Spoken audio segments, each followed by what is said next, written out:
नमस्कार दोस्तों। आज संसद से महिला आरक्षण बिल पास नहीं हो सका। महिला आरक्षण बिल के समर्थन में 298 मत प्राप्त हुए और विपक्ष के लोगों ने 230 वोट दिए।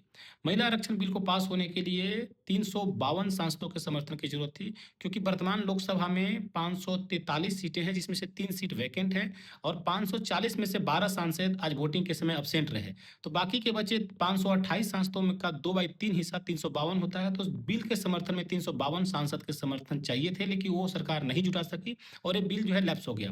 उसके बाद से चर्चा तेज है कि इस विपक्ष ने महिला आरक्षण बिल को पास नहीं होने दिया। सरकार आरोप लगा रही है कि विपक्ष महिला विरोधी है और विपक्ष कह रहा है कि सरकार महिला आरक्षण बिल के आड़ में बहुत बड़े समुदाय, खास करके ओबीसी समुदाय के साथ अन्याय कर रही थी, ओबीसी समुदाय की भागीदारी सुनिश्चित नहीं कर रही थी। ये जो महिला आरक्षण विधेयक है, इसको 131वां संविधान संशोधन बिल के माध्यम से लाया गया था। अगर आपको ज्ञात हो तो इससे पहले 2023 में 128वां संविधान संशोधन के माध्यम से इस बिल को पार्लियामेंट से पास करा लिया गया था और तब इसका नाम 106ठा संविधान संशोधन अधिनियम के रूप में पारित किया गया था। महिला आरक्षण जो है भारत में कोई नया नहीं है, इसका इतिहास बहुत पुराना है और महिला आरक्षण में ओबीसी की भागीदारी की मांग भी बहुत पुरानी है। सबसे पहले ओबीसी के लिए जो कॉन्स्टिट्यूशनल मैंडेट की चर्चा काका कालेकर कमेटी की रिपोर्ट से आती है।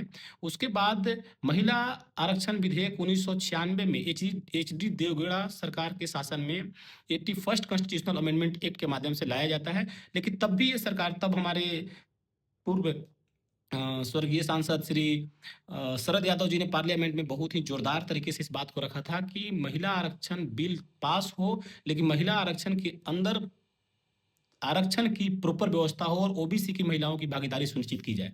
तो 1996 में ये बिल पास नहीं हो सका। उसके बाद फिर खास करके अटल बिहारी वाजपेयी की सरकार ने 3 बार इस बिल को पास कराने का प्रयास किया, 1998 में, 2002 में और 2003 में, लेकिन तब भी ये बिल पास नहीं हो सका। क्यों? क्योंकि तब भी महिलाओं के आरक्षण में ओबीसी की भागीदारी सुनिश्चित नहीं की जा रही थी।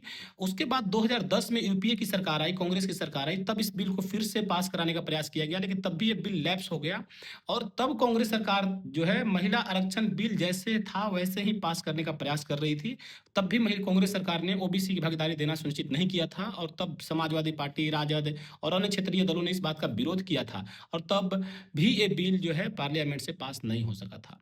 आज ये बिल 131वां संविधान संशोधन के रूप में आया था और जो भारतीय जनता पार्टी की सरकार है, ये महिलाओं के अधिकार की तो बात कर रही थी, लेकिन ओबीसी की भागीदारी की बात नहीं कर रही थी।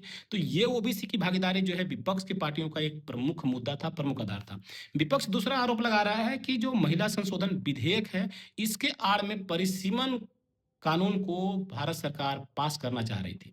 जो परिसीमन यानी डिलिमिटेशंस की बात करती है, तो इंडियन कॉन्स्टिट्यूशन का आर्टिकल 81 और 82 जो है, एक क्लियरली प्रिस्क्राइब करता है कि परिसीमन जो है हर सेंसस के बाद, जब भारत सरकार सेंसस कराएगी तो उसके सेंसस के तुरंत बाद जो है परिसीमन होगा। लेकिन भारत सरकार ने कॉन्स्टिट्यूशनल अमेंडमेंट बिल के माध्यम से एक प्रोविजन लाया कि भारत सरकार परिसीमन जब चाहे अपनी मर्जी से संविधान बना के पास कर सकती है और उसके आधार पे जो महिला आरक्षण है, उस आरक्षण में किस सेंसस को, यानी 2011 को डाटा को साथ रखना है या 2026 में जो जनगणना होगी 26-27 में उसके डेटा को साथ रखना है, सरकार ये प्रयास कर रही थी कि वो अधिकार उसके पास सुरक्षित हो जाए।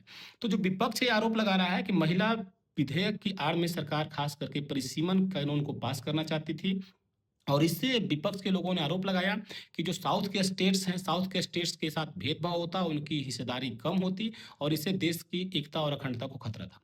तो अब आप डिसाइड कीजिए कि क्या महिला आरक्षण विधेयक को बिना ओबीसी की भागीदारी सुनिश्चित किए हुए पास किया जाना महिलाओं के साथ सच्चा न्याय था, या फिर महिला आरक्षण के आड़ में 1996 से लेके अभी तक वर्तमान तक जो है सिर्फ राजनीति होती आ रही है।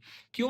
क्योंकि कांग्रेस जब तब सरकार में थी, तब कांग्रेस को इस बात का ध्यान नहीं आया था कि ओबीसी की भागीदारी सुनिश्चित की जाए और आज जब बीजेपी की सरकार सत्ता में है, तो बीजेपी को भी इस बात की ध्यान नहीं है कि ओबीसी की भागीदारी सुनिश्चित की जाए। महिला आरक्षण विधेयक का शायद ही इस देश में कोई विरोध करेगा, लेकिन अगर उसमें महिला आरक्षण में ओबीसी का आरक्षण सुनिश्चित न हो, तो अन्य पार्टियां ऐसे ही आगे भी विरोध करती रहेंगी और महिलाओं की इमोशंस के नाम पे, महिलाओं को राजनीति में भागीदारी सुनिश्चित करने के नाम पे इस देश में राजनीति आगे होती रहेगी।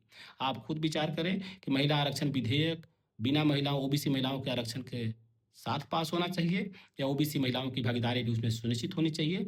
और दूसरा, जो डिलिमिटेशंस है, क्या उसको 131वां संविधान संशोधन बिल के साथ पास किया जाना चाहिए था या उसे अलग से उसके प्रोविज़न बनाए जाने चाहिए थे?